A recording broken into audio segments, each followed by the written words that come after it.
ఈ రోజే డౌన్లోడ్ చేయండి. మీ ఫేవరెట్ షోస్ చూడండి. ఇప్పుడేం చేద్దాం రాజు? అదే ఆలోచిస్తున్నాను అమ్మాయి గారు. పెద్దయ్య గారు సడన్గా ఇలాంటి నిర్ణయం తీసుకుంటారు అనుకోలేదు.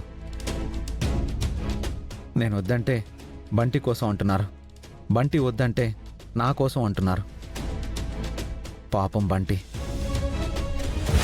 బంటి, నువ్విలా ఉంటే మీ అమ్మ బాధపడుతుంది. తన బిడ్డని సరిగ్గా చూసుకోవట్లేదని మా మీద కోప్పడుతుంది. అమ్మని బాధ పెట్టడం నీకిష్టమని చెప్పు. ఎవరిని అమ్మ అని పిలిస్తే వాళ్ళకు దూరం అయిపోతున్నారు. ఎందుకు తాతయ్య?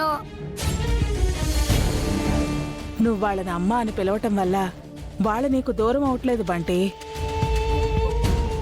వాళ్లతో మనకి ఎంత రాసిపెట్టుందో అంతే అవుతుంది.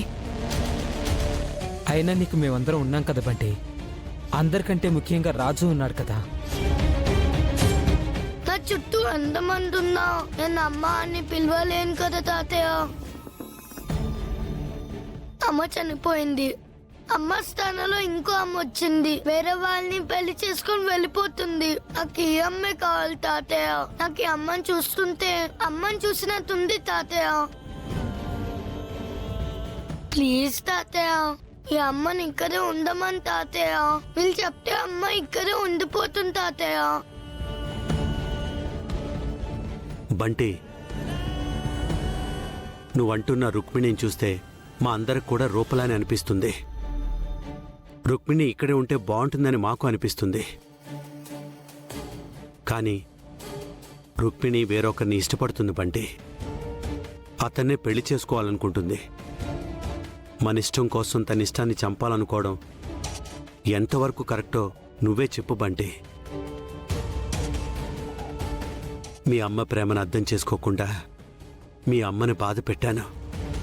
ఇప్పుడు ఈ అమ్మ ప్రేమను కూడా అర్థం చేసుకోకుండా అదే తప్పు చేయమంటావు బంటి? నీకు నేను మాటిస్తున్నాను బంటి.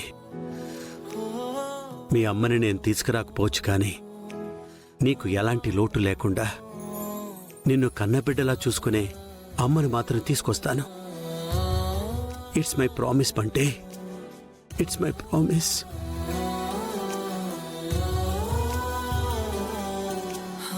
మీరు బాధపడకండి తాతయ్య. మీరు బాధపడితే అమ్మ బాధపడుతుంది.